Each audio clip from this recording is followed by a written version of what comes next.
एक राजा की 6 पत्नियां थीं। राजा उन सभी को बहुत चाहता था। वो बहुत ही नेक दिल और प्रजावत्सल राजा था। राजा जय सिंह के राज्य में पशु पक्षियों से लेकर मनुष्य तक सब खुश थे, परंतु राजा के मन में एक गहरा दर्द छिपा था। उनकी 6 पत्नियां थीं, पर उनमें से कोई भी उसे संतान सुख नहीं दे पाई थी। ये दर्द हमेशा उनको कचोटता रहता था। राजा ने इसके लिए अनेकों यज्ञ और पूजा पाठ करवाए। जिस पंडित ने जैसा बोला, राजा ने वैसा ही किया, पर किसी की कोई भी युक्ति काम न आई। संतान की चाह में राजा ने एक एक करके 6 शादियां की, पर किसी भी रानी से उसे संतान सुख की प्राप्ति नहीं हुई। एक दिन राजा जय सिंह शिकार के लिए जंगल गए। वहाँ एक मृग का पीछा करते करते वो जंगल में दूर तक निकल गए। मृग तो भाग निकला, पर अब राजा भूख और प्यास से व्याकुल हो गया। तभी राजा के कानों में पानी के बहने की ध्वनि पड़ी। ध्वनि सुनते ही राजा की जान में जान आई। सोचा, जरूर आसपास ही कोई पानी का झरना है। भूख न सही, कम से कम प्यास तो मिटेगी। राजा ने ध्वनि की दिशा में तेजी से अपना घोड़ा दौड़ा दिया। जल्द ही राजा की आंखों के सामने एक बड़ा झरना था, पर जब राजा झरने के पास गया, तभी उसके कानों में एक स्त्री की आवाज पड़ी। अंधे है क्या? दिखाई नहीं देता? एक लड़की स्नान कर रही है। भूख प्यास से व्याकुल राजा ने उस तरफ तो ध्यान ही नहीं दिया था। लड़की की आवाज सुन राजा चौंक गया। उसने तुरंत अपना मुंह फेर लिया और बोला, क्षमा करे देवी, मैं इस जंगल में बहुत देर से भूखा प्यासा भटक रहा हूँ, जिससे विचलित होने के कारण मैं आपको देख नहीं पाया। इतना कह राजा मुंह फेरे ही वहाँ से कुछ दूर चलकर खड़ा हो गया। कुछ ही पलों में वह लड़की स्नान से निवृत्त होकर राजा के पास आई। उसने सूखे वस्त्र धारण किए थे और हाथ में कुछ फल लिए हुए थे। वह राजा के पास आकर बोली, महाशय, अब आप पानी पी सकते हैं। राजा ने झरने से पानी पिया और लड़की के दिए फल खाए। पानी और फल से उनकी भूख प्यास शांत हुई। राजा ने लड़की की ओर देखा और पूछा, हे सुंदरी, तुम कौन हो और इस जंगल ब्याबान में अकेली क्या कर रही हो? लड़की ने जवाब दिया, मेरा नाम मोहिनी है। मैं पास के गांव में रहती हूँ। रोज यहाँ स्नान करने आती हूँ और जंगल से लकड़ियाँ इकट्ठा करती हूँ। ये झरना जंगल के बीच में है, इसलिए यहाँ कोई नहीं आता। राजा जय सिंह मोहिनी की सादगी और सुंदरता पर मोहित होकर बोला, मोहिनी, तुम्हारी मदद के लिए शुक्रिया। आज तुमने मेरी जान बचाई है, वरना मारे भूख प्यास के मेरे तो प्राण निकलने वाले थे। मोहिनी बोली, महाशय, अब आप भी अपना परिचय दीजिए। राजा ने गंभीर होकर कहा, आज नहीं सुंदरी, फिर कभी मैं जरूर तुम्हें अपना परिचय दूंगा। इतना कह राजा ने अपने घोड़े पर सवार होकर वापस अपने राज्य की ओर प्रस्थान किया। परंतु राजा के मन में अब भी रह रहकर कामिनी के विचार आ रहे थे। उसकी सुंदरता, उसकी सादगी, उसकी मधुर आवाज, सब कुछ राजा के मन में गहराई तक उतर गया था।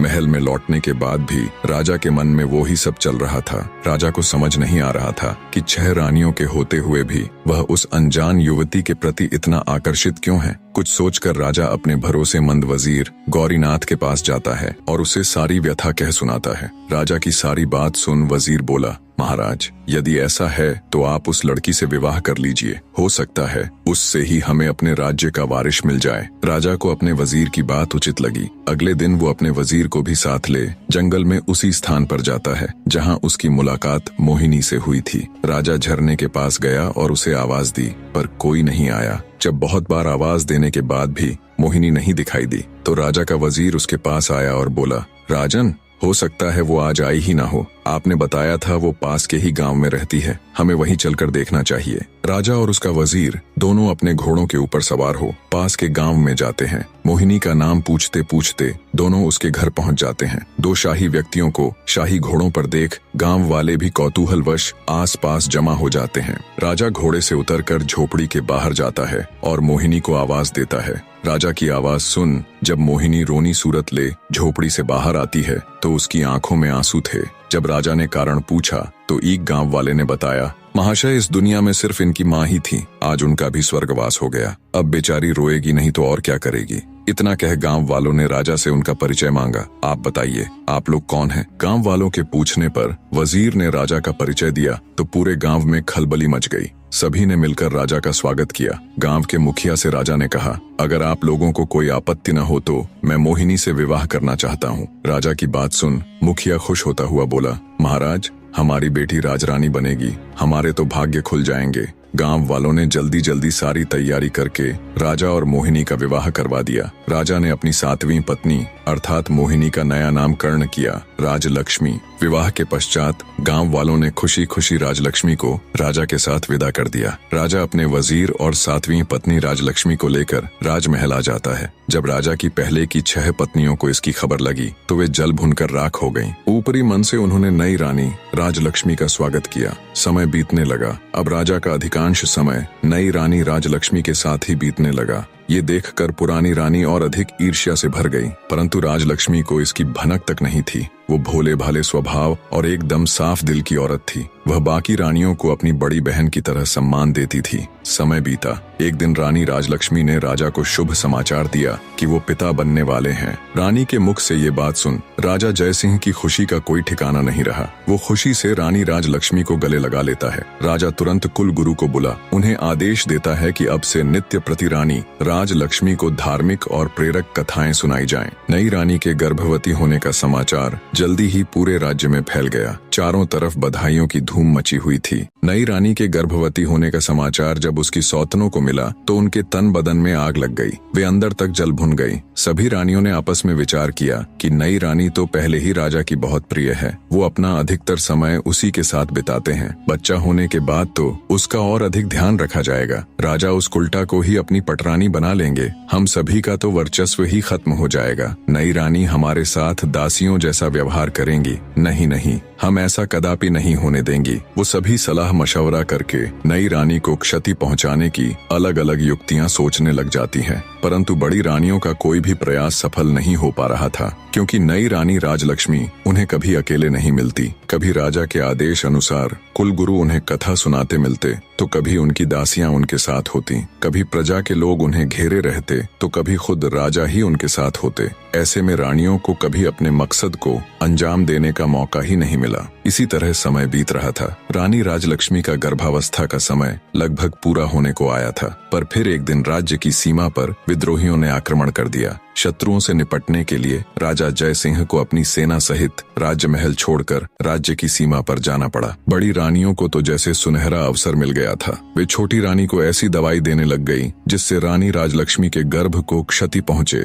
और रानी से ऐसे ऐसे कार्य करवाती जो गर्भावस्था के लिए उचित नहीं थे। बड़ी रानियां छोटी रानी के भोलेपन का खूब फायदा उठाती और उन्हें उल्टी उल्टी चीजें सिखाती। जब कुलगुरु छोटी रानी को कथा सुनाने आते तो वो उसे अच्छी अच्छी बातें समझाते और आवश्यक सावधानियां बताकर चले जाते।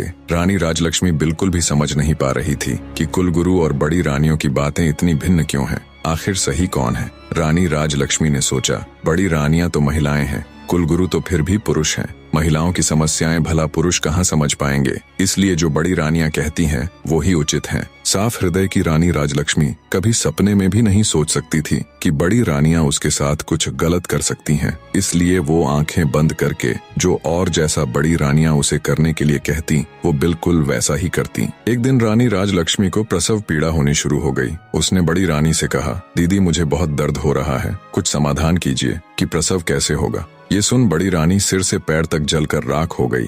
उसने विचार किया, इसका अभी से इतना ध्यान रखा जाता है, बच्चा होने के बाद तो पता नहीं इसे और कितना आदर सम्मान मिलेगा। छोटी रानी को मदद मांगते देख उसके मन में तरह तरह के षड्यंत्र चल रहे थे। फिर कुछ सोचकर उसने छोटी रानी को दिलासा देते हुए कहा, तुम बिल्कुल भी चिंता मत करो, मैं दाई अम्मा को अभी बुलाकर लाती हूँ। तब तक सामने की दीवार को पकड़कर खड़ी हो जाओ, इससे तुम्हें आराम मिलेगा और प्रसव भी ठीक से हो जाएगा। बेचारी छोटी रानी को प्रसव के बारे में कुछ भी नहीं पता था। जैसा उसे बड़ी रानी ने बताया वो वैसे ही खड़ी हो गई। गर्भवती रानी दीवार के सहारे खड़ी प्रसव पीड़ा से कराह रही थी। जब उसकी पीड़ा असहनीय हो गई तो वो वहीं दीवार को पकड़कर बैठ गई और जोर जोर से चिल्लाने लगी, लेकिन उस बेचारी को देखने या सुनने वाला वहां कोई भी नहीं था। दूसरी तरफ क्रूर निर्दयी बड़ी रानी और दूसरी रानियों ने अपनी विश्वास पात्र दाई को बहुत सारे धन का लालच देते हुए कहा, तुम जाओ और छोटी रानी के कमरे के बाहर जाकर खड़ी हो जाओ और ध्यान रखना वहाँ कोई और न आने पाए। दाई धन के लालच में रानी राजलक्ष्मी के कमरे के बाहर खड़ी हो गई। उसे छोटी रानी की चीखें बिल्कुल साफ सुनाई दे रही थीं, पर धन के लालच और बड़ी रानियों के डर से वो बस दूर खड़ी रानी को देखती रही। दर्द के मारे असहाय छोटी रानी का एक एक पल सदियों के बराबर बीत रहा था। कुछ ही देर में उस ऊपर वाले की कृपा से उसने एक एक करके 7 बच्चों को जन्म दिया, जिनमें 6 लड़कियां और 1 लड़का था। अत्यधिक पीड़ा के कारण रानी राजलक्ष्मी बच्चों को जन्म देते ही बेहोश हो गई। दूर से सारा माजरा देख रही चंडाल दाई ने तुरंत बड़ी रानी सहित अन्य रानियों को बुलाया और नवजात बच्चों को उन्हें दिखाया। वे सब ये देखकर हैरान थीं कि छोटी रानी ने एक साथ 7 बच्चों को जन्म दिया है और सभी बच्चे बिल्कुल स्वस्थ और तंदुरुस्त हैं। मारे जलन और ईर्ष्या के उन सब की आंखें विस्मय से फैल गईं। वे सब अपनी किस्मत को धिक्कार रही थीं कि कहां हम में से किसी को भी एक बच्चा तक नहीं है, और इस गांव की गंवार को एक साथ 7 बच्चे हो गए और वो भी बिल्कुल स्वस्थ। पर कोई बात नहीं, जो हमें नहीं मिल सका वो हम इस गंवार को भी हासिल नहीं होने देंगी। क्रोध और ईर्ष्या में अंधी हो चुकी बड़ी रानी ने दाई को आदेश दिया, तुम तुरंत जाओ और कुछ ईंट पत्थर के टुकड़ों को लाकर बेसुध छोटी रानी के पास रख दो। रानी का आदेश मिलते ही दाई तुरंत कुछ ईंट और पत्थर के टुकड़े ले आई और उन्हें छोटी रानी के पास रख दिया। फिर बड़ी रानी ने बेरहमी से दाई को आदेश दिया कि अब इन नवजात बच्चों को जंगल में ले जाओ और इन्हें मारकर जमीन में दफन कर देना। इसके बदले हम तुम्हें इतना धन देंगे कि तुम्हारी 7 पुश्ते बैठकर खाएंगी। धन के लालच में अंधी दुराचारी दाई खुश होते हुए उन बच्चों को लेकर वहां से चली गई। उसके जाने के बाद रानियों ने वहां से सभी निशान साफ करके ईंट पत्थरों को छोटी रानी के पास रख दिया और सभी अपने कमरे में चली गई। थोड़ी देर में दाई जंगल से लौटकर रानियों के पास आ गई। तब बड़ी रानी ने पूछा, क्या तुमने बच्चों को दफन कर दिया था? दाई के यहाँ भरने पर रानियों ने उसे खूब सारा धन देकर चलता कर दिया। जब सब कुछ बड़ी रानी की योजना अनुसार हो गया तब वो अन्य रानियों के साथ बेसुध पड़ी छोटी रानी के पास जा ठंडे पानी के छींटे मारकर उसे होश में लाती है। होश में आते ही छोटी रानी ने पूछा, मेरा बच्चा कहाँ है? मेरा बच्चा कहाँ है? मुझे क्या संतान हुई, लड़का या लड़की? पास पड़े ईंट और पत्थरों की ओर इशारा करते हुए बड़ी रानी बोली, ये देखो, तुमने इन ईंट और पत्थरों को जन्म दिया है। ये सुनते ही छोटी रानी एकदम से आश्चर्य के साथ सन्न रह गई और बोली, ऐसा कैसे हो सकता है कि मैंने ईंट और पत्थरों को जन्म दिया है? नहीं, ये नहीं हो सकता। मैं ये मान ही नहीं सकती कि मुझे बच्चे की जगह ये ईंट और पत्थर हुए हैं। एक औरत के गर्भ से क्या कभी किसी पत्थर को जन्म लेते देखा है? बच्चा तो अवश्य हुआ होगा। इतना कह रानी राजलक्ष्मी रोते हुए बड़ी रानी से बोली, दीदी, कह दो कि ये झूठ है, कह दो कि ये एक मजाक है, कह दो कि आप सब ने मुझसे झूठ कहा है। मेरे बच्चे कहाँ हैं? मुझे अब जल्दी से उनसे मिलवा दो। अब मुझसे ये सब बर्दाश्त नहीं हो रहा। छोटी रानी की बात सुन बड़ी रानी आंखें तरेरते हुए गुस्से में बोली, क्या बक रही हो तुम? हम क्यों तुम्हारे साथ मजाक करेंगे? ये पत्थर ही है जिसे तुमने जन्म दिया है। इतना कहते हुए उन्होंने उन ईंट और पत्थरों को एक थैले में भरकर रख दिया। अब बड़ी रानियों को इंतजार था तो बस राजा के आने का। छोटी रानी बेचारी खून का घूंट पीकर रह गई। भला उस अकेली की उन 6 रानियों के आगे क्या चलनी थी? दुष्ट रानियों ने पूरे महल में ये बात फैला दी कि छोटी रानी ने बच्चों के बदले ईंट और पत्थरों को जन्म दिया है। कुछ समय बाद राजा जय सिंह भी युद्ध जीतकर अपने राज्य में पधारे, पर जब वो अपने राज्य में लौटे तो प्रजा को देख हैरान थे। जिस प्रजा को उनके युद्ध जीत कर आने पर खुशियां मनानी चाहिए थीं, नाचना गाना चाहिए था, उन सब के मुंह लटके हुए थे। ये सब देख राजा को बड़ा आश्चर्य हुआ। वो असमंजस के साथ राजभवन में आए तो बड़ी रानी सहित अन्य 6 रानियों ने उनका स्वागत किया। उनके चेहरे पर अलग ही खुशी झलक रही थी, पर छोटी रानी राजलक्ष्मी का चेहरा मुरझाया हुआ था। ये सब देख राजा ने अपनी छोटी रानी से पूछा, क्या हुआ रानी, आपका चेहरा मुरझाया हुआ क्यों है? छोटी रानी कुछ कहती, उससे पहले ही बड़ी रानी बोल पड़ी, महाराज, चेहरा तो मुरझाना ही था, इसका भेद जो खुल गया है। राजा बोला, भेद? कैसा भेद? तुम मुझे साफ साफ बताओ रानी कि आखिर बात क्या है? क्या रानी का प्रसव ठीक से हो गया था? तब दुष्ट रानी दुख का दिखावा करते हुए बोली, महाराज, हमें ठग लिया गया है। हम सबके साथ बहुत बड़ा फरेब किया गया है। ये भोली सूरत वाली रानी राजलक्ष्मी एक झूठी मतकार और धोखेबाज औरत है। महाराज, ये धूर्त स्त्री गर्भवती होने का दिखावा करती रही, जबकि ये कभी गर्भवती थी ही नहीं। इसने तो बस सब दिखावा किया है। गर्भ होने पर कुछ तो होता, इसे तो ईंट और पत्थर हुए हैं। इतना कहकर बड़ी रानी ने थैले में इकट्ठे किए हुए ईंट और पत्थरों को राजा को दिखाया। ये सब देख राजा तुनक गया और बोला, बड़ी रानी, आप ये क्या कह रही है? भला एक मानव गर्भ से कभी ईंट और पत्थरों को पैदा होते हुए देखा है तुमने कभी? राजा की बात सुन बड़ी रानी बोली, क्षमा करे महाराज, पर हम भी तो आपको वही बताने और समझाने का प्रयत्न कर रही हैं कि इसने हमारे साथ गर्भवती होने का नाटक किया है। हम भी तो कब से उम्मीद लगाए बैठे थे कि राज्य का वारिस आएगा, हमें भी कोई माँ कहने वाला आएगा। हमारे भी कान तरस गए थे महाराज। महाराज माँ शब्द सुनने को, पर इस दुष्ट औरत ने हम सबके साथ छल किया है। ये सब सुनने के बाद राजा को भी बड़ी रानी की बातों का विश्वास होने लगा। उसे भी लगने लगा कि छोटी रानी ने सबके साथ धोखा किया है। राजा छोटी रानी राजलक्ष्मी से कहता है, तुमने ये सब क्यों किया रानी? तुम्हारी हिम्मत कैसे हुई हमें छलने की? मैं तो जैसे तैसे विधि का विधान मानकर जी रहा था कि शायद हमारे भाग्य में संतान सुख है ही नहीं, पर तुमने तो हमें हमारे जीवन की सबसे बड़ी आशा दिखाकर उस पर पानी फेर दिया। गुस्से से भरा राजा लगातार अपनी छोटी पत्नी को सुनाए जा रहा था, मैंने तो तुम्हारा मासूम सा चेहरा देखकर तुमसे शादी की थी। मुझे क्या पता था तुम हमारे साथ इतना बड़ा विश्वासघात करोगी। आज से तुम इस महल में एक रानी नहीं बल्कि नौकरानी बनकर रहोगी। अब चली जाओ मेरी नजरों के सामने से, नहीं तो पता नहीं मैं गुस्से में क्या कर बैठूंगा। बेचारी छोटी रानी अत्यंत दुखी हृदय से चुपचाप कमरे से बाहर चली जाती है। इस घटना के बाद राजमहल में छोटी रानी का जीना दुस्सवार हो गया। बड़ी रानियां उसके साथ बहुत बुरा व्यवहार करती, नौकरानियों से भी ज्यादा उससे काम लिया जाता। छोटी रानी बेचारी जैसे तैसे अपने दिन काट रही थी। उसके पास कोई ऐसा प्रमाण भी नहीं था जिससे वो साबित कर सके कि वो सच में गर्भवती थी। अत्यंत दुखों से घिरी बेचारी छोटी रानी रात में घंटों अकेली बैठकर रोती रहती और सोचती, हे भगवान, ये मेरे साथ क्या हो गया? मुझसे ऐसा क्या पाप हो गया जिसकी मुझे इतनी बड़ी सजा मिल रही है? छोटी रानी को ये सोच सोच कर आश्चर्य होता कि मेरे नन्हे नवजात बच्चों के साथ पता नहीं क्या हुआ होगा। कहाँ और किस अवस्था में होंगे वो, पता नहीं जिंदा भी है या फिर काल का ग्रास बन गए। कई बार वो सोचती कि क्यों न सब कुछ छोड़ छाड़ कर वापस अपने गांव में चली जाऊं और अपनी पहले वाली जिंदगी जीऊं, पर फिर उसे गांव वालों का ख्याल आ जाता कि कैसे उन सब ने उसे कितने अरमानों से राजा के साथ विदा किया था। कितने खुश थे पूरे गांव के लोग। अब वापस जाकर उन सबको क्या जवाब दूंगी? किस मुंह से अपने दुर्भाग्य की कथा उनको बताऊंगी? यही सब सोचकर वो गांव जाने का विचार त्याग देती है। ऐसे ही समय गुजरता गया। एक दिन राजा जयसिंह अपने राज दरबार में बैठा था। तभी उनके राज्य में स्थित एक छोटे से गांव का प्रधान उनके पास आता है और हाथ जोड़कर राजा से कहता है, महाराज, आज मैं आपके सामने अपने गांव की एक बहुत ही विचित्र घटना के बारे में बताने के लिए हाजिर हुआ हूँ। ये घटना इतनी विचित्र है महाराज कि इसके बारे में आपको अवश्य पता होना चाहिए। राजा जयसिंह ग्राम प्रधान की बात सुन कहता है, कहो प्रधान जी, ऐसी क्या विचित्र घटना हुई भला? तब ग्राम प्रधान राजा को बताना आरंभ करता है, महाराज, हमारे गांव के पास ही एक जंगल लगता है, जहां से गुजरते वक्त पिछले कुछ समय से हम वहां एक चंपा फूल का पौधा और उसके आसपास बांस के कई पेड़ों को देख रहे हैं। पर महाराज, विचित्र बात तो ये है कि उन पौधों को किसी गांव वाले ने नहीं उगाया, बल्कि वो खुद ही वहां उगाए हैं। और उससे भी विचित्र बात है, उन पौधों की उगने की बनावट, उन्हें देखकर बिल्कुल ऐसा लगता है महाराज जैसे वो बांस के पौधे खास तौर पर उस चंपा के पौधे की सुरक्षा के लिए ही लगाए गए हों। ग्राम प्रधान की बात सुन राजा बोल पड़ा, तुम ये क्या कथा सुना रहे हो भाई? मेरी तो कुछ समझ में नहीं आ रहा, और इसमें ऐसी हैरान कर देने वाली आखिर क्या बात है? पौधे ही तो हैं, उग आए होंगे किसी भी तरह। तब ग्राम प्रधान बोला, क्षमा करें महाराज, पर आप पहले मेरी पूरी बात तो सुन लीजिए। जितनी विचित्र उन पौधों की बनावट है, उससे कहीं ज्यादा विचित्र ये बात है कि वो चंपा का पौधा अत्यंत खुशबूदार फूलों से लदा हुआ है, और जब कोई ग्रामीण अथवा राहगीर उसके फूलों को तोड़ने का प्रयत्न करता है तो वो किसी जादुई पौधे की तरह रहस्यमयी ढंग से ऊंचा होता चला जाता है। इतना ऊंचा कि हाथ से फूल तोड़ना तो दूर की बात है, किसी लंबी लकड़ी से भी उस पौधे के फूलों को तोड़ पाना असंभव है महाराज। अब राजा जय सिंह की ग्राम प्रधान की बातों में रुचि बढ़ने लगती है। वे पूरे ध्यान से उसकी बातें सुन रहे थे।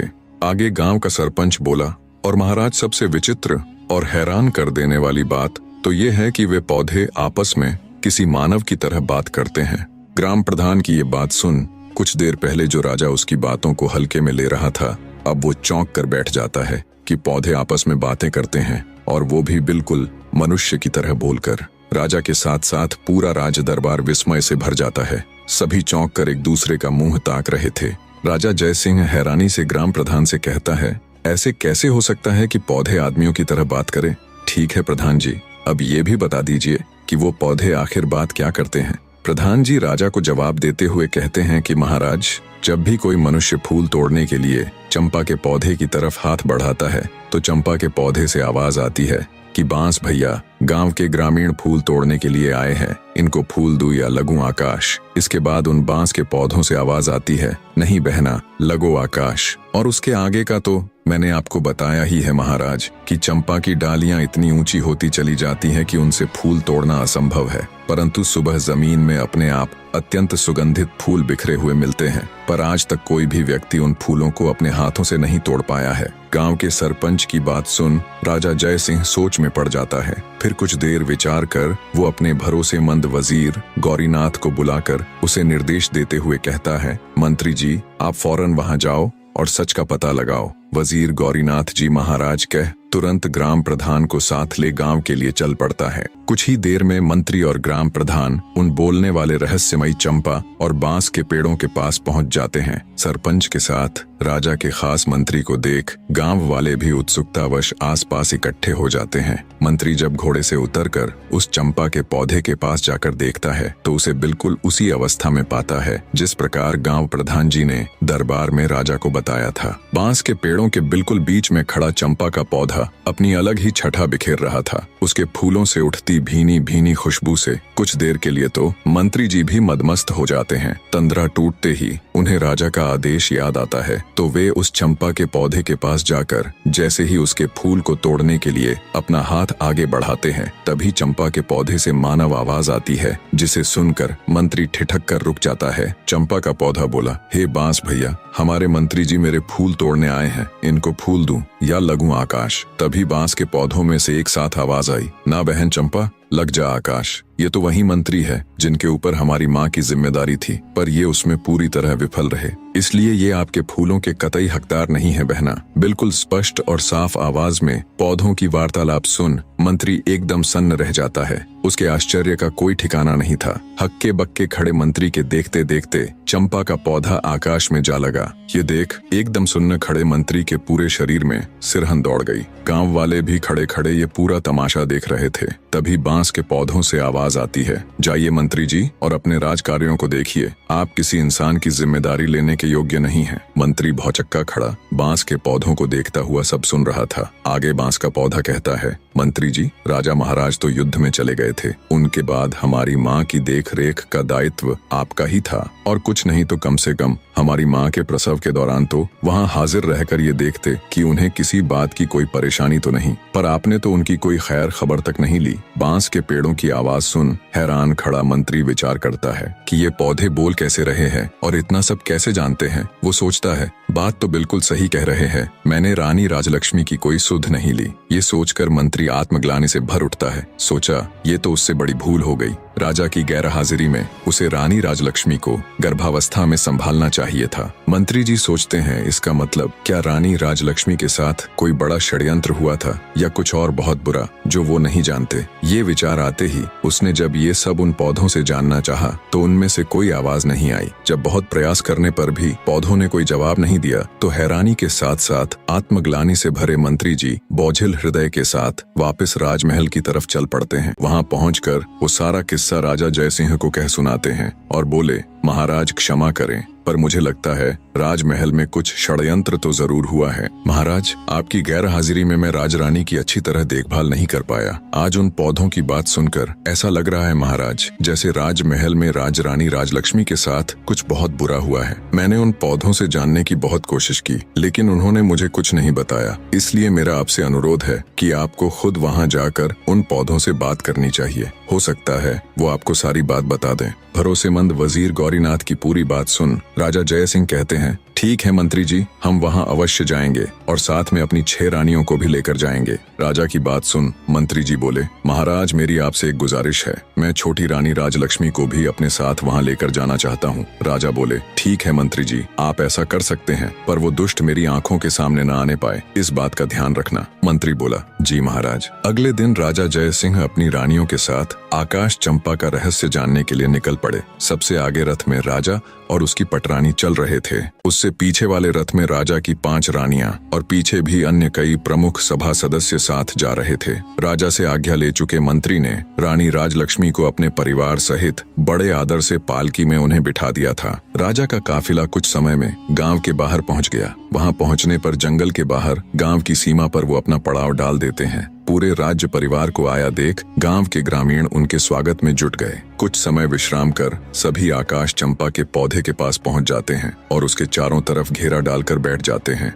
आज भी चंपा का पौधा अपनी सामान्य ऊंचाई पर खड़ा लहलहा रहा था और चारों तरफ अपनी खुशबू बिखेर रहा था। सब लोग उसकी खुशबू से सराबोर हो उठे, पर राजा तो चंपा के पौधे के रहस्य को जानने के लिए बेताब था। राजा की 6 पत्नियां उसके साथ बैठी थीं और छोटी रानी राजलक्ष्मी मंत्री जी की पत्नी के साथ बैठी हुई थीं। तभी बड़ी रानी यानी राजा की पटरानी राजा से बोली, महाराज, यदि आपकी आज्ञा हो तो क्या मैं इस खुशबूदार चंपा के पौधे से कुछ फूल तोड़ लूं? राजा बोला, अवश्य रानी साहिबा। तभी राजा की दूसरी पत्नी भी बोल उठी, महाराज, इन फूलों की उठती भीनी भीनी खुशबू को महसूस कर मुझसे बिल्कुल भी नहीं रुका जा रहा। क्या मैं भी फूल ले लूं? दूसरी रानी के साथ साथ तीसरी, फिर चौथी, सभी रानियों ने ऐसा कहा तो राजा बोला, अवश्य तुम सब वो फूल ले लेना। राजा ने सबसे पहले 6वें नंबर यानी छोटी रानी को फूल चुनने का निर्देश दिया और पटरानी सहित अन्य रानियों से बोले कि ये तुम सब में सबसे छोटी है, इसलिए सबसे पहले उसे ही फूल चुनने का अवसर मिलना चाहिए। राजा की बात से पटरानी सहित अन्य रानियां सहमत हो गईं, तो 6वें नंबर की रानी फूल तोड़ने के लिए चंपा के पौधे के पास जाती है। राजा सहित वहां मौजूद सभी की उत्सुकता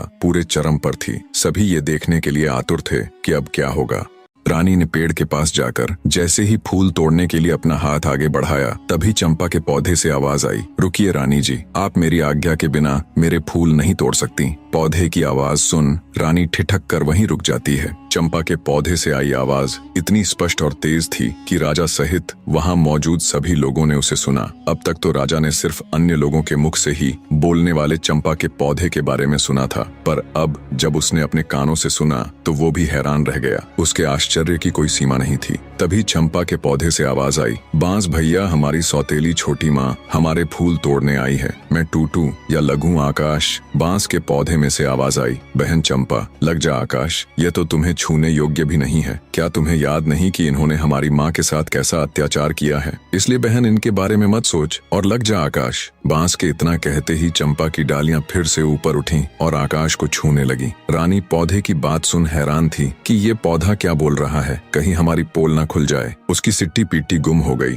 रानी ने सोचा, कहाँ तो फूल तोड़ने आई थी, फूल मिलना तो भाड़ में गया, यहाँ तो हमारा ही किया कराया उजागर हो रहा है। निराश हो चुपचाप वो एक चोर की तरह वापस आकर अपने स्थान पर बैठ गई, दुखी हृदय के साथ खुद में ही खोई। रानी राजलक्ष्मी के कानों में जब सौतेली माँ नामक शब्द पड़े तो उसके भी कान खड़े हो गए। चंपा और बांस की सारी बातें सुन उनका हृदय विचलित होने लगा। राजा सहित अन्य लोग भी सारी वार्तालाप सुन हैरान थे, पर किसी की समझ में अब तक कुछ नहीं आ रहा था। 6वें नंबर की रानी के आने के बाद 5वीं, चौथी, तीसरी और फिर दूसरी रानी भी हार मानकर अपने स्थान पर बैठ गई। जब किसी को चंपा का फूल नहीं मिला तो राजा की पटरानी अथवा बड़ी रानी चंपा के पौधे के पास गई। चंपा का पौधा अब भी आकाश में लगा हुआ था। पटरानी बोली, सुनो चंपा के पौधे, मैं इस राज्य की महारानी और महाराजा की पटरानी हूँ। इस राज्य में जो कुछ भी है उसके ऊपर हमारा अधिकार है, इसीलिए चंपा अपनी डाली को नीचे झुका और मुझे फूल तोड़ लेने दे। इस बार चंपा की डालियों से आवाज आई, भैया बांस, हमारी सौतेली माँ हमें फूल देने के लिए चेतावनी के साथ धमका रही है और हमें अपना आदेश मानने के लिए कह रही है। तुम क्या कहते हो, हमें इनका आदेश मानना चाहिए या नहीं? बांस बोला, ना बहना, तुम्हें आदेश देने का इनके पास कोई अधिकार नहीं है। ये पटरानी होंगी राजा की और अपने राज्य की। हम इनके राज्य की प्रजा नहीं है और न ही हम कोई वस्तु है जो इनके उपयोग में आना आवश्यक हो। क्या तुम्हें याद नहीं है बहना, इन्हीं के आदेश से तो सारा काम हुआ है। इन्होंने ही तो हमारी माँ को सबसे ज्यादा दुख दिया है और इन्होंने ही हमें वन में भेजकर हमारी मृत्यु का रास्ता तैयार किया था। यह तो महारानी बनने के लायक भी नहीं है, इसलिए बहना, तुम्हें इनके पापी हाथों का स्पर्श भी नहीं होने देना चाहिए। सभी के सामने ये बातें सुनकर बड़ी रानी का सर लज्जा से झुक गया। शर्म और अपने कुकर्म का भेद खुल जाने के डर से बड़ी रानी भी ठगी सी चुपचाप अपनी जगह आकर बैठ गई। सारा माजरा देख राजा जय सिंह अब की बार खुद जाने के लिए खड़े होते हैं।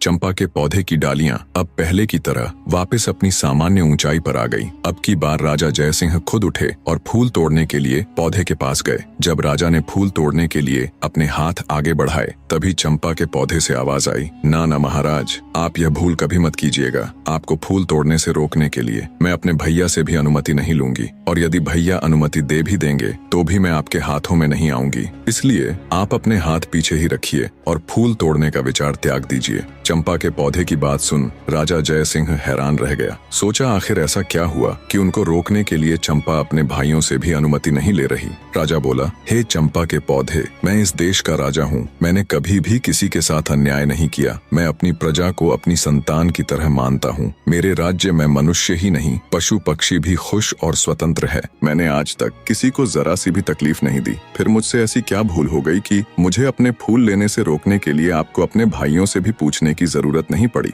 तब चंपा के पौधे से आवाज आई, हे राजा महाराज, इसमें कोई शक नहीं कि आपने आज तक किसी भी जीव जंतु को कोई तकलीफ नहीं दी, परंतु महाराज, आप में एक सबसे बड़ी कमी है कि आप कान के कच्चे हैं। जो कोई भी आपसे जैसा भी कहता है, आप बिना सच्चाई जाने वैसा ही मान लेते हैं। खुद से कभी भी सच्चाई जानने की कोशिश नहीं करते। आपने प्रजा को तो संतान मान लिया, लेकिन क्या कभी आपने अपनी संतान की खोज खबर करने की जरा सी भी कोशिश की? क्या आपने कभी ये जानने की कोशिश की कि आपकी अपनी संतान कहाँ है? अरे छोड़िए राजा महाराज, आप तो अपनी गर्भवती पत्नी की भी सुरक्षा तक नहीं कर पाए। बिना सच्चाई का पता किए आपने एक सच्ची नारी को धोखेबाज कहकर नौकरानी बना दिया। तो जाइए महाराज, जाकर अपने राज्य को संभालिए। आप मेरे फूलों के बिल्कुल भी योग्य नहीं हो। चंपा के पौधे की बात सुन बेचारा राजा निरुत्तर हो गया और चुपचाप मुंह लटकाए वापस अपनी जगह पर आकर बैठ गया। उनके मन में हजारों सवाल एक साथ उठ रहे थे। उन्हें कुछ समझ नहीं आ रहा था, क्या सच है क्या झूठ।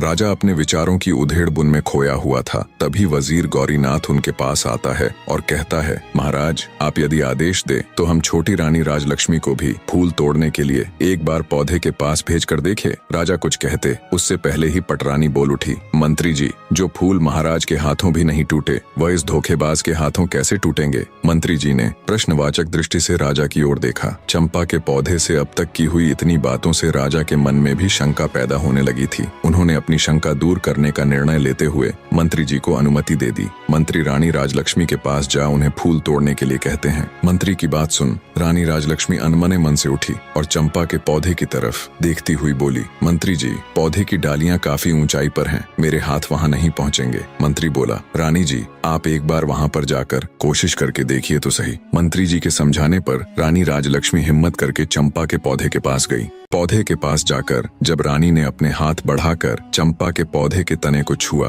और उसे प्यार से सहलाया तो पौधे के स्पर्श से रानी को असीम आनंद मिला, जैसे वह अपनी औलाद को सहला रही हो। तभी चंपा के पौधे से रुंधी हुई आवाज आई, भैया बांस। बांस ने कहा, बहन चंपा, तुम रो रही हो? चंपा ने कहा, हाँ भैया, रुका ही नहीं गया, क्योंकि आज हमारी माँ मेरे फूल लेने आई हैं। उनके प्यार भरे प्रथम स्पर्श से मैं आनंदित हो गई, इसलिए मेरा हृदय भावुक हो गया। माँ शब्द सुनते ही रानी राजलक्ष्मी भी भावुक हो उठी। तभी चंपा के पौधे से आवाज आई, बांस भैया, आप मुझे आदेश दे कि अब मैं क्या करूं? मेरी तो इच्छा हो रही है कि मैं अपनी माँ के चरणों में अपने सारे फूल समर्पित कर दूं। इस पर सभी बांस के पौधों से एक साथ आवाज आई, हाँ बहन चंपा, तुम बिल्कुल सही हो। तुम्हारा दिल जो कह रहा है वही करो। माँ के चरणों में तो स्वर्ग है। इस आवाज के साथ ही चंपा के पौधे की सारी डालियां झुककर रानी राजलक्ष्मी के चरणों को छूकर उनके चारों ओर फैल गईं और रानी के ऊपर पुष्प वर्षा होने लगी। ये देखकर वहां मौजूद सभी लोग बहुत हैरान थे। वो बिना पलक झपकाए इस असीम पल का आनंद ले रहे थे। राजा जय सिंह का भी मुंह खुला का खुला रह गया। बड़ी रानियों ने जब ये नजारा देखा तो वो पैरों से लेकर सिर तक जल भुन गई। उनके दुख की कोई सीमा नहीं थी। इधर रानी राजलक्ष्मी तो जैसे सब भूलकर असीम आनंद के सागर में गोते लगा रही थी। उनके सिर से पांव तक चंपा के पुष्प भरे हुए थे। रानी राजलक्ष्मी एक सांस आंसू बहाते हुए चंपा की डालियों को अपने हाथों से पकड़े सहलाए जा रही थी। ये नजारा देख गांव के सभी लोग हैरान थे। राजा जय सिंह से जब ये सब देखकर रुका नहीं गया तो वे चंपा के पौधे के नजदीक आए और बोले, हे जादुई पौधे, तुम यह बताओ कि तुम कौन हो? तुम देव हो, किन्नर हो या किसी अन्य लोक के प्राणी हो? तुमने किसी को भी अपने फूलों को छूने भी नहीं दिया, परंतु अब छोटी रानी की बाहों में बंद कर उनके ऊपर पुष्प वर्षा कर रही हो। इसके पीछे क्या कारण है? हे पौधों, अब ये राज मेरी बर्दाश्त के बाहर हो रहा। मैं हाथ जोड़कर विनती करता हूँ कि अब और न तड़पाओ और इसका भेद खोलो। तब चंपा के पौधे से आवाज आई, हे राजन, मैं और यह 6 बांस के पेड़ आपकी और छोटी रानी राजलक्ष्मी की ही संतान है। हम 7 भाई बहनों का जन्म एक साथ ही हुआ था। हमारे जन्म के समय हमारी माँ बहुत अधिक पीड़ा में थी। तब हमारी माँ ने आपकी पटरानी और इस राज्य की महारानी से अपनी सहायता करने के लिए निवेदन किया। तब पटरानी ने साजिश करते हुए हमारी माँ को दीवार के सहारे खड़ी हो जाने के लिए कहा, ताकि जब हमारा जन्म हो तब हम ऊंचाई से गिरकर मृत्यु को प्राप्त हो जाए। पर महाराज, ईश्वर की कृपा से हम 7 का जन्म उसी अवस्था में बिल्कुल ठीक ठाक हो गया। पर हमारी माँ दर्द के कारण हमें जन्म देते ही बेहोश हो गई। उनकी बेहोशी का फायदा उठाते हुए बड़ी रानी ने एक दाई को बुलाया और उसे पैसों का लालच देकर हमें मारकर जंगल में जमीन में दबाने के लिए कहा। मात्र कुछ सेकंड्स के नवजात बच्चों को दफन करने के लिए बेरहम दाई जंगल की ओर चल पड़ी। दाई को जंगल भेजने के बाद बड़ी रानी सहित अन्य रानियों ने अपने घिनौने षड्यंत्र के तहत कुछ ईंट और पत्थर के टुकड़ों को हमारी माँ के पास रख दिया। दूसरी तरफ जब दाई हमें जंगल में लेकर आई और दफन करने के लिए जमीन खोदने लगी, तभी आकाश मार्ग से महाराज इंद्रदेव की कुछ अप्सराएं वन भ्रमण के लिए आ रही थीं। जब उनकी दृष्टि हम पर पड़ी तो उन्हें हम पर दया आ गई। उन्होंने हमें उठा लिया और अपनी शक्तियों से बहुत जोर की आंधी चला दी। धूल मिट्टी उड़ने के कारण दाई हमें खोजती रह गई। हमारे नहीं मिलने पर महल में जाकर उसने महारानी के डर से झूठ बोल दिया कि उसने हमें मारकर जमीन के अंदर दबा दिया है। दाई के वहां से जाने के बाद अप्सराओं ने मेरे 6 भाइयों को बांस में बदल दिया और मुझे चंपा के फूल का पौधा बना दिया। बस उन्हीं की कृपा से हमें सभी बातें याद हैं और हम सभी को पहचान कर उनके अनुसार अपना व्यवहार कर पा रहे हैं और मानव की आवाज में बोल पा रहे हैं। सारी बातें जान राजा सहित वहां मौजूद सभी लोग हैरान थे। रानी राजलक्ष्मी की आंखों से तो अश्रु रुकने का नाम ही नहीं ले रहे थे। राजा जयसिंह बोले, मेरे बच्चों, तो क्या तुम सब अब ऐसे ही पौधों के रूप में रहोगे? क्या ऐसा कोई भी रास्ता है जिससे तुम अपने मानव रूप में आ सको? तब चंपा बोली, महाराज, जब हमारी माँ हम सब की एक एक पतियों को तोड़कर इंद्रदेव को याद कर उनसे प्रार्थना करेंगी, तब हम सब अपने असली रूप में आ जाएंगे। चंपा के पौधे की बात सुनते ही रानी राजलक्ष्मी ने तुरंत बांस और चंपा की एक एक पत्तियां ली और हाथ जोड़कर पूरी श्रद्धा के साथ बोली, हे इंद्र महाराज, मैं पूरी जिंदगी आपकी सेवा करूंगी, आपकी पूजा करूंगी, फिर भी आपके उपकार का मैं प्रतिकार नहीं कर पाऊंगी। आपने इतने दिन मेरे बच्चों को संभाल कर रखा, अब कृपया इन्हें मेरे आंचल में डाल दो महाराज। रानी राजलक्ष्मी का इतना कहना था कि पल भर में ही बांस और चंपा के पौधे विलीन हो गए और वहां पर लगभग 5 वर्ष के 6 बालक और एक बालिका प्रकट हो गए। रानी राजलक्ष्मी और राजा जयसिंह ने तुरंत आगे बढ़कर बहते नेत्रों से सभी बच्चों को अपनी बाहों में भर लिया। राजा जयसिंह अपनी छोटी पत्नी रानी राजलक्ष्मी से हाथ जोड़कर माफी मांगता है। वहां उपस्थित सभी राज दरबार व गांव के लोग स्तब्ध खड़े ये पूरा दृश्य देख रहे थे। सबकी आंखें नम थीं, शिवाय बड़ी रानियों के। ये सब देखकर उनके पैरों नीचे से तो जैसे धरती खत्म हो गई थी। राजा जयसिंह अपने सिपाहियों को आदेश देता है, पकड़ लो इन दुष्ट औरतों को और फांसी पर लटका दो। ये दुराचारिणी तो मानवता के नाम पर कलंक है। राजा की ये बात सुन रानी राजलक्ष्मी कहती है, महाराज, आज मेरे लिए मेरी जिंदगी का सबसे बड़ा दिन है। आज इतने बड़े खुशी के मौके पर मैं किसी के लिए इतना काला दिन नहीं लाना चाहती। मेरा आपसे अनुरोध है, आप इन सबको क्षमा कर दीजिए। राजा बोला, रानी, आपका हृदय बहुत विशाल है, पर इनके गुनाह को देखते हुए इन्हें क्षमा दान तो नहीं दिया जा सकता, किंतु आपके अनुरोध पर मैं इन दुराचारिणियों को आजीवन कारावास की सजा देता हूँ। दुष्ट रानियों को सजा मिल जाती है। राजा जयसिंह अपनी पत्नी रानी राजलक्ष्मी और अपने बच्चों के साथ सुखमय और शांतिपूर्ण जीवन व्यतीत करते हैं। कहानी का निष्कर्ष बताने से पहले आपसे 2 बातें करना चाहूंगा। एक तो ये कि आप सब में से बहुत से ऐसे भाई बहन हैं जो मेरी तरह वीडियो बनाना चाहते हैं और आए दिन कमेंट करके पूछते रहते हैं। उन सब के लिए मैंने एक कंप्लीट ट्यूटोरियल वीडियो एक छोटे से प्राइस के साथ बना दी है। आप सबको उसके लिए मेरा चैनल ज्वाइन करना पड़ेगा। कुछ समझ ना आए तो आप पूछ सकते हैं, आपकी पूरी हेल्प की जाएगी। दूसरी ये कि कहानी कैसी लगी, ये सब कमेंट करके जरूर बताएं। आपके कमेंट्स पढ़कर बहुत अच्छा लगता है। और ये भी बताइए कि नेक्स्ट स्टोरी किसकी देखना चाहेंगे। अब आते इस कहानी के निष्कर्ष पर। यह कहानी एक माँ की ममता, एक पिता के पश्चाताप और ईश्वर की लीला का ऐसा संगम है जो मानवता के सबसे गहरे भावों को छूती है। रानी राजलक्ष्मी की ममता इस बात का प्रमाण है कि एक माँ के हृदय से निकली पुकार सृष्टि के हर कण को झकझोर देती है। वर्षों तक अपने बच्चों से दूर रहकर भी उन्होंने विश्वास नहीं खोया और अंततः उनकी श्रद्धा और प्रेम ने देवताओं को भी झुकने पर मजबूर कर दिया। राजा जयसिंह का पश्चाताप, उनके अंदर का टूटता हुआ अहंकार, यह बताता है कि सत्य की राह में झुका हुआ सिर ही सबसे ऊंचा होता है। जब उन्होंने अपनी भूल को स्वीकारा तो उनका मन भी पावन हो गया। और रानी राजलक्ष्मी का क्षमा भाव इस संसार को यह सिखाता है कि सच्चा प्रेम बदले की भावना नहीं रखता, बल्कि क्षमा और करुणा से जीवन को सुंदर बनाता है। प्रेम, विश्वास और आस्था की शक्ति से जीवन की सबसे कठिन परिस्थितियों को भी बदला जा सकता है। जब मनुष्य के हृदय में सच्ची प्रार्थना होती है तो ईश्वर भी उनके लिए मार्ग प्रशस्त कर देते हैं। जीवन में कितनी भी कठिनाई आए, लेकिन यदि प्रेम और श्रद्धा के दीपक को मन में जलाकर रखा जाए तो अंततः विजय हमारी ही होती है। यह कहानी केवल एक कथा नहीं, बल्कि एक अमर संदेश है कि विश्वास, प्रेम और करुणा से ही जीवन का वास्तविक अर्थ पूरा होता है। अंत तक बने रहने के लिए आपका धन्यवाद।